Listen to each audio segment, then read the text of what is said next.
खबर मुंबई से। मुंबई के डोंबिवली में केमिकल फैक्ट्री में भीषण आग लग गई। इस घटना में 7 लोगों की जान चली गई, जबकि 45 से ज्यादा घायल हैं। जोरदार 3 धमाके हुए और आवाज इतनी तेज कि 3 किलोमीटर दूर तक ये सुनाई दी। कई घरों के शीशे भी टूट गए।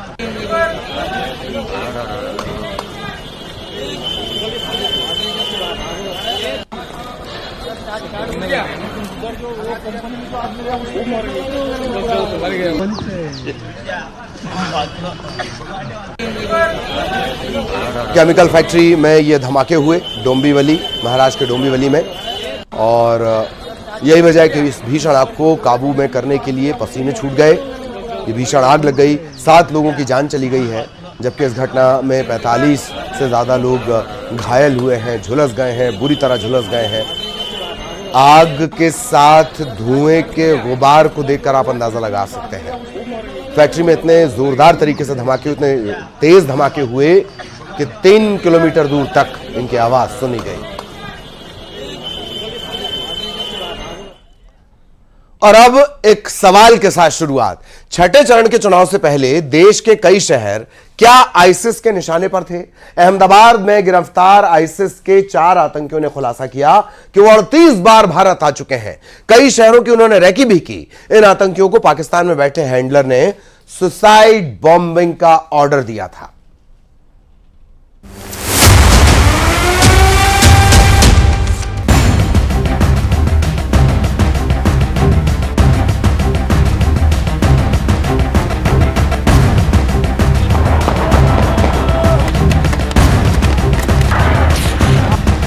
भारत पर हमले की कसम खाने वाले ये आईएसआईएस के 4 आतंकी हैं। भारत की जमीन पर कदम रखने से पहले आईएसआईएस के चारों आतंकियों ने कसम खाई थी कि वो भारत में आत्मघाती हमले करेंगे। अहमदाबाद एयरपोर्ट पर ये चारों आतंकी एटीएस के हत्थे चढ़ गए और उसके बाद पूछताछ में इनकी कुंडली खुली तो कई चौंकाने वाले पर्दाफाश हुए। क्या भारत में 26/11 की तरह हमले की साजिश रची जा रही थी? छठे चरण में 8 राज्यों में हो रहे चुनाव से पहले क्या कई शहरों में फिदायीन हमले की बड़ी साजिश रची जा रही थी? क्या दिल्ली से अहमदाबाद तक आतंकियों ने हमले का टारगेट सेट कर लिया था?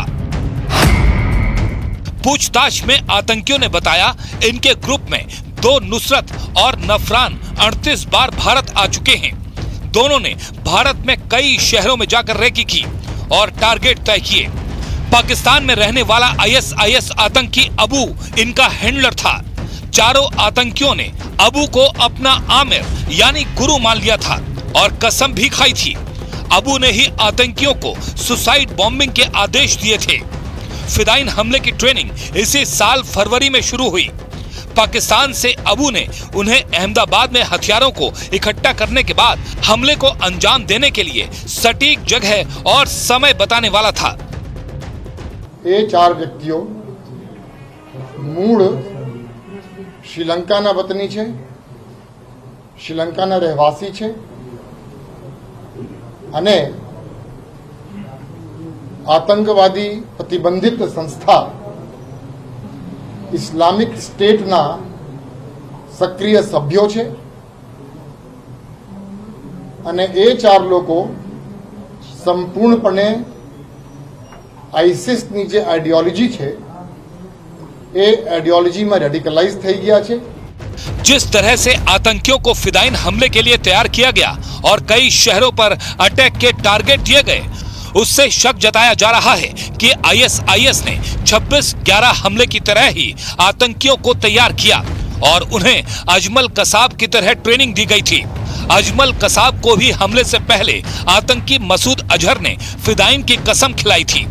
हो सकता है ये जो टेररिस्ट अटैक है वो 26/11 के मुकाबले का टेररिस्ट अटैक हो सकता है। वो टारगेट कहीं भी हो सकता है, दिल्ली हो सकता था, अहमदाबाद हो सकता था, मुंबई हो सकता था, या ऐसी जगह हो सकता था जहां लोगों का अटेंशन रहो, जहां नेशन का अटेंशन रहो। तो तमाम तरीके के टारगेट हैं, ये फिदायीन थे। ये देखिए सुसाइडल अटैक करने में इनकी महारत हासिल थी। जिस तरह से ये पूरी साजिश रची गई और पाकिस्तान में बैठे आतंकियों ने श्रीलंका से फिदायीन तैयार किए, उसके बाद ये आशंका है कि पाकिस्तान ने अब ISIS की मदद से श्रीलंका में आतंकियों का लॉन्च पैड तैयार कर लिया है।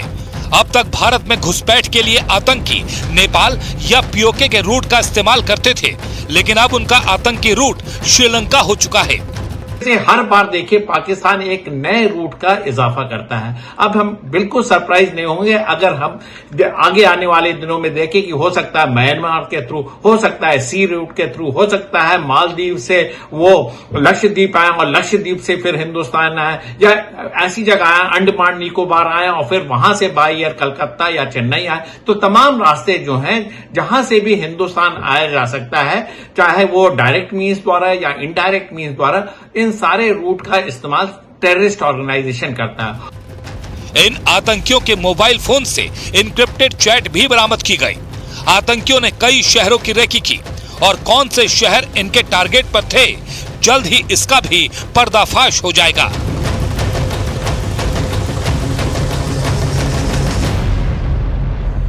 इधर रेव पार्टियों में सांप के जहर के मामले में यूट्यूबर एल्विश यादव की मुश्किलें बढ़ी हुई हैं। नोएडा पुलिस ने इस मामले में 1200 पन्नों की चार्जशीट दायर की है। इस चार्जशीट की डिटेल भी सामने आई है। न्यूज़ 18 के पास सवालों की एक्सक्लूसिव कॉपी है। नोएडा पुलिस ने एल्विश से 121 सवाल पूछे, जिसमें उसने माना कि वो सांपों के साथ वीडियो बनाता था। हालांकि ज्यादातर सवालों के जवाब देने में उसने आनाकानी की है।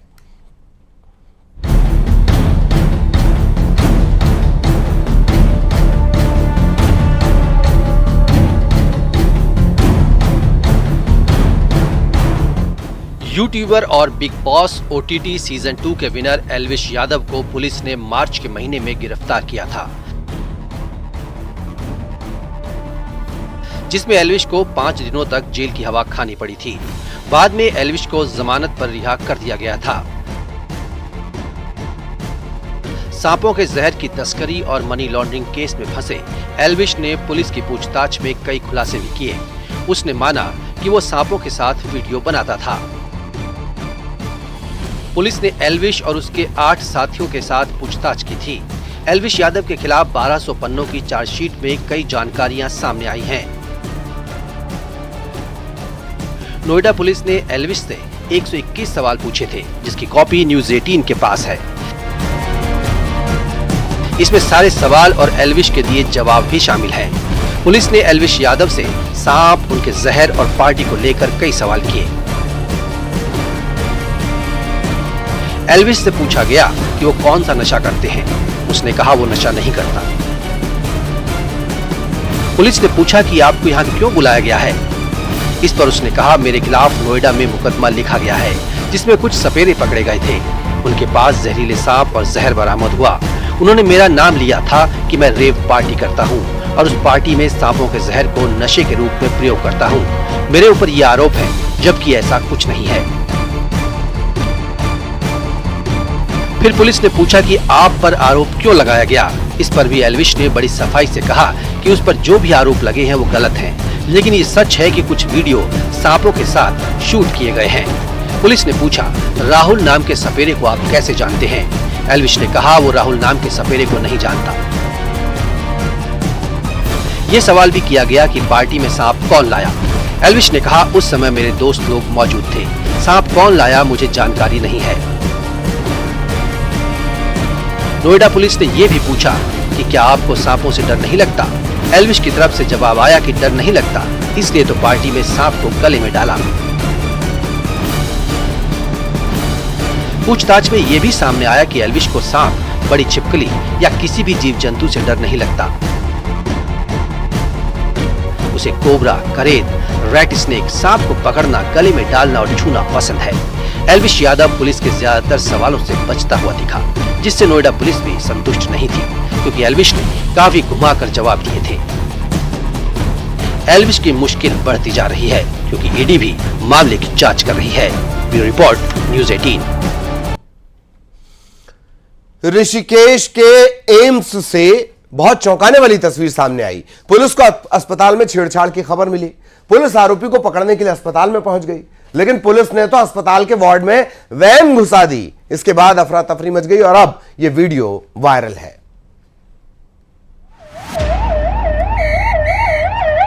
ये कोई फिल्मी सीन नहीं है, और न ही ये नकली पुलिस है। मरीजों के वार्ड में फिल्मी स्टाइल में रियल पुलिस की एंट्री हो चुकी है। आखिर ऐसी क्या इमरजेंसी आन पड़ी कि पुलिस गाड़ी लेकर सीधे वार्ड में घुस गई। ये हैरत अंगेज वीडियो ऋषिकेश के एम्स से सामने आया है।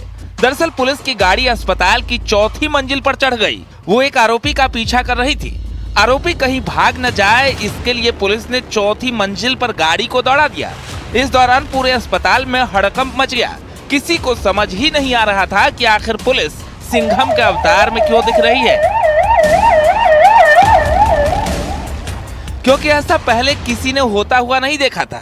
जैसे ही पुलिस की गाड़ी वार्ड में पहुंची तो मरीज और तीमारदार भी घबरा गए। इस दौरान सिक्योरिटी गार्ड सीटी बजाकर मरीजों के स्ट्रेचर हटाते रहे। वार्ड में पुलिस की जीप देख मरीज भी हैरान थे। दरअसल पुलिस को अस्पताल के अंदर से छेड़खानी की शिकायत मिली थी और इसके बाद पुलिस की टीम हरकत में आई और आरोपी को पकड़ने के लिए ये कारनामा कर डाला। कहा जा रहा है कि आरोपी पुलिस को देखकर भागने लगा और वो भागते भागते छत पर चढ़ गया।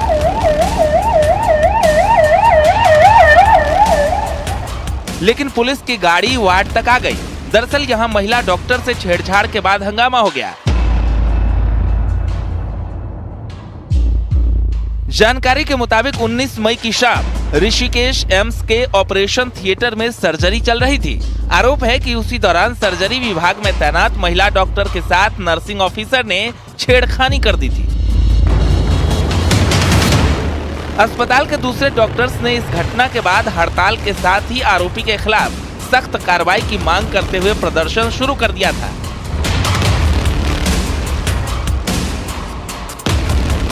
डीन कार्यालय का भी घेराव किया गया। शिकायत मिलने के बाद पुलिस ने भी देर नहीं की, वो आरोपी को गिरफ्तार करने अस्पताल पहुंच गई।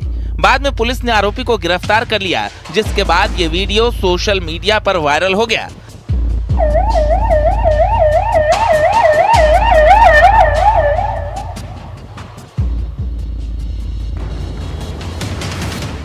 पुलिस ने कार्रवाई तो की, लेकिन जिस तरह गाड़ी को अस्पताल के वार्ड तक पहुंचाया, उससे सवाल भी खड़े हुए हैं। Bureau report, news 18।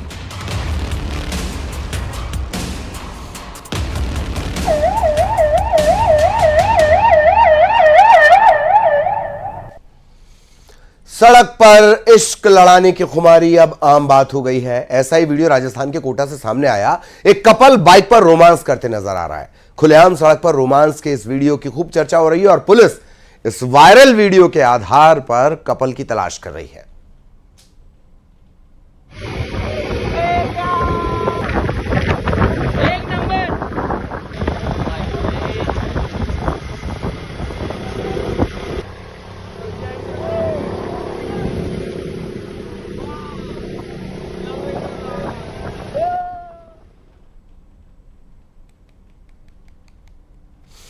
इधर दुनिया में कोरोना ने एक बार फिर से दस्तक दे दी है। भारत में इसके नए सब वेरिएंट फ्लर्ट की एंट्री हो गई है।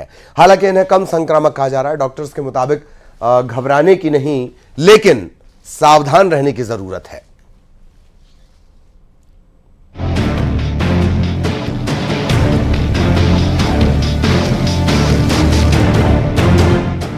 आज से 4 साल पहले कोरोना ने पूरी दुनिया को हिलाकर रख दिया था।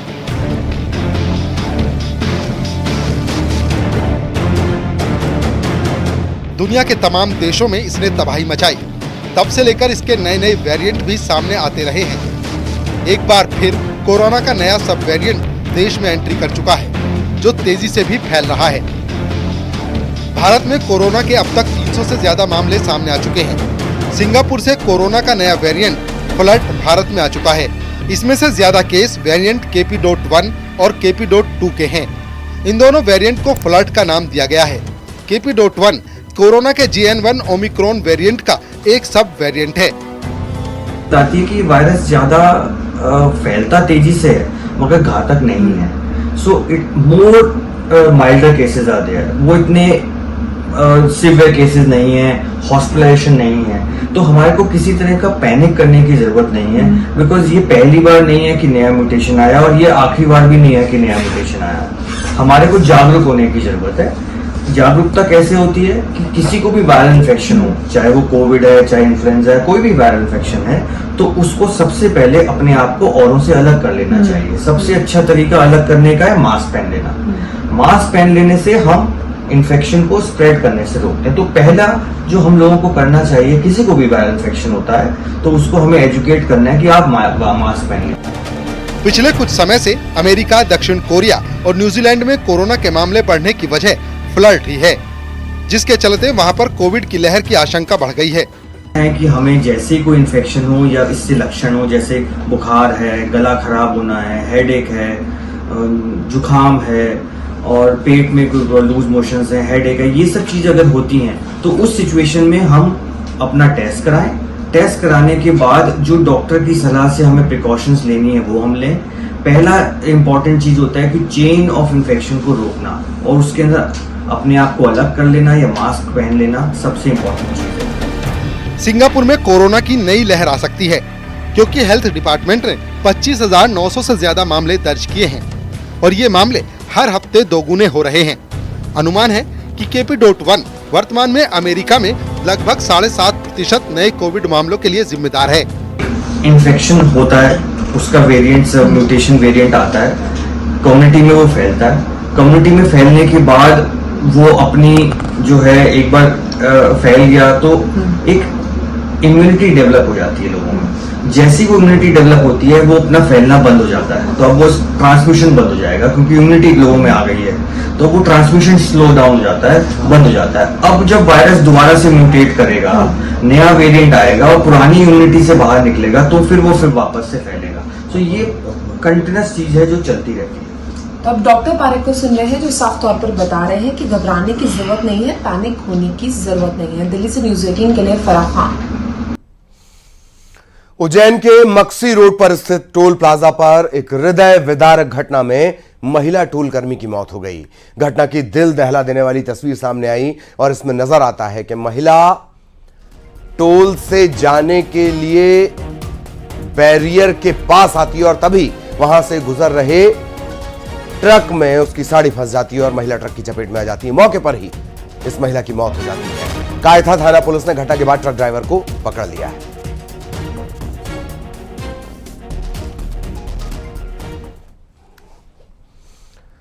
खबर खरगोन से, जहां अपने परिजनों से बिछड़ गई एक मासूम पुलिस की तत्परता के चलते वापस अपने परिजनों से मिल सकी। मामला बड़वाह का है, जहां दिल्ली से आए पर्यटक अपने 2 साल की मासूम को होटल पर ही भूलकर चले गए। दरअसल उन्हें लगा कि बच्ची दूसरे लोगों के साथ दूसरी कार में होगी। जैसे ही यह बात होटल के कर्मचारियों को पता लगी, तुरंत उन्होंने पुलिस को इत्तला दी। सीसीटीवी देखकर परिजनों का पता लगाया गया और फिर उन्हें बच्ची को सौंपा गया। 11 बजे के आसपास हमको सूचना मिली थी कि पंचवटी के जो कर्मचारी है जिसका नाम मोहन और शंभू है, वो एक 2 साल की बच्ची को लेकर थाने आए थे। उनके द्वारा बताया गया कि कोई ओंकारेश्वर से दर्शन करके कुछ लोग लौट रहे थे, डिनर करने रुके थे और बच्ची को छोड़कर चले गए।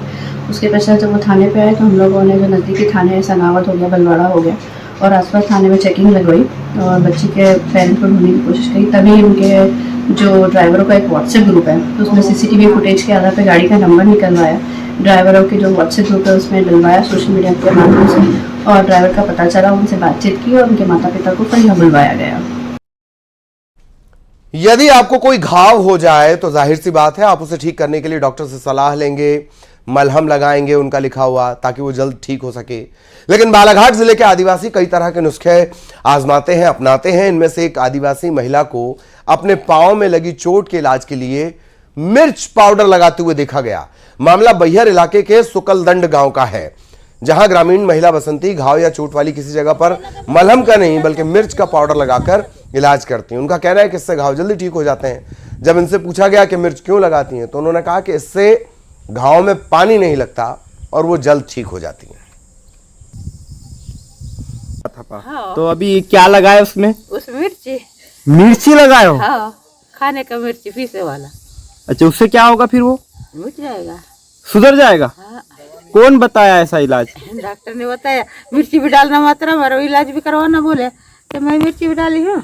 अरे इलाज भी करता हूँ, 2 दिन हो गया है, कल से आज कर जाती हूँ। अच्छा, तो पहले से ऐसी लगाते आ रहे हो क्या? मतलब जो भी कटता फटता है तो वैसे दवा नहीं लगाते? दवा लगा रही थे वो मलहम, दिखे पिच होता था, इसलिए वो मिर्ची को लगाया होता है, कम हो रही। मध्य प्रदेश, छत्तीसगढ़ के अलावा राजस्थान में भी भीषण गर्मी पड़ रही है। रेतीले धोरों पर और बुरा हाल है। रेत भट्टी की राख की तरह तप रही है। देखिए, मात्र 20 मिनट में रेतीले धोरों पर अंडा ऑमलेट बन गया।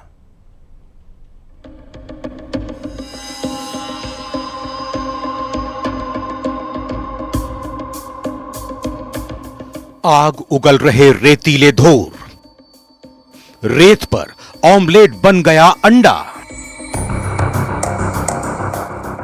गर्मी भीषण पड़ रही है। पारा 47 डिग्री के पार जा रहा है। इस भीषण गर्मी के बीच आज हम आपको धोरों से गर्मी का एक लाइव टेस्ट दिखाएंगे कि कैसे इस भीषण गर्मी में रेतीले धोरों पर अंडा ऑमलेट बन गया।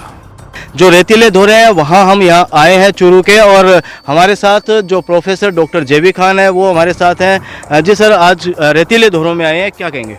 जी, आज हम यहाँ पर पूरे देशवासियों को दिखाने आए हैं कि चूरू की गर्मी किस कदर तक तापमान चला जाता है। तो हम एक प्रयोग करेंगे, ये जानना चाहेंगे, प्रयास करेंगे कि इस गर्म में, इस भट्टी की तरह तपती मिट्टी में क्या अंडे को अगर हम प्लेट में रखें तो क्या ऑमलेट बन सकता है। और फिर हमारी टीम चूरू के रेतीले धोरों पर पहुंच गई।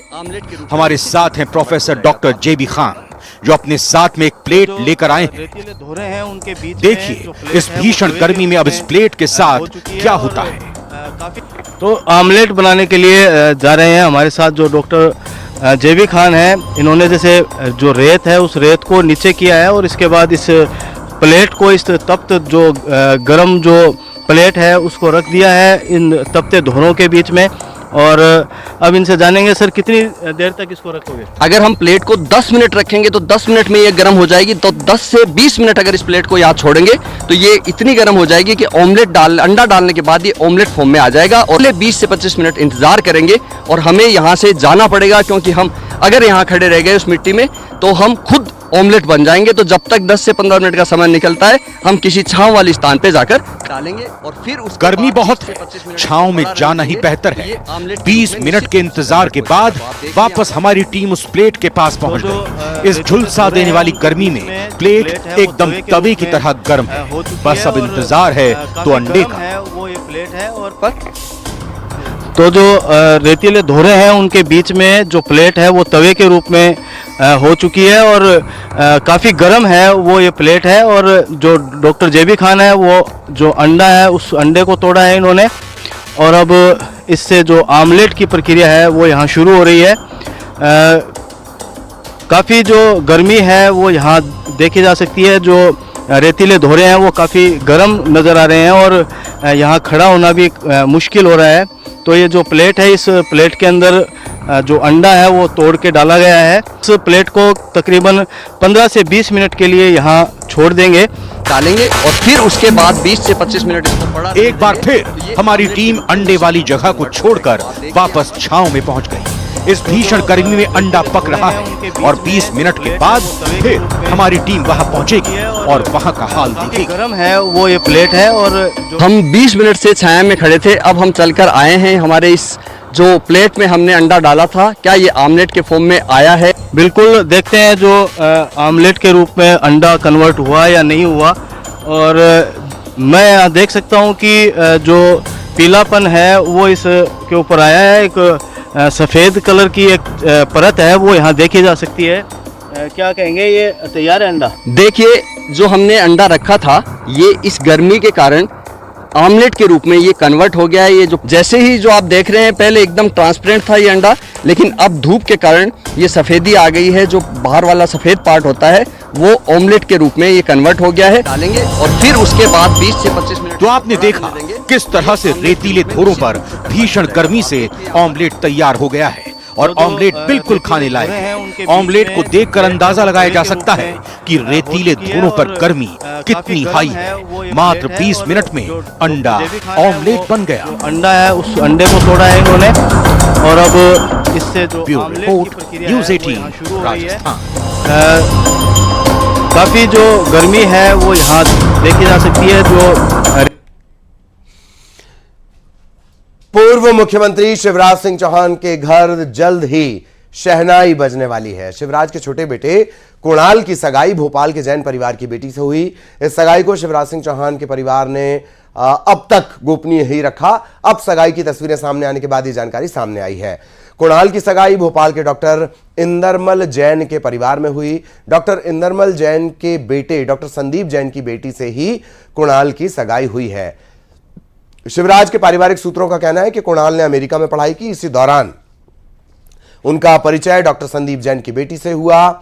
लड़की का नाम रिद्धि बताया जा रहा है। यह भी बताया जा रहा है कि दोनों करीब 2 साल से दोस्त हैं। दोनों के परिवारों ने इसी दोस्ती को रिश्तेदारी में बदलने का फैसला किया। डॉक्टर संदीप जैन ने इस बात की पुष्टि की है कि रोका का कार्यक्रम हुआ है, सगाई का औपचारिक कार्यक्रम नहीं था।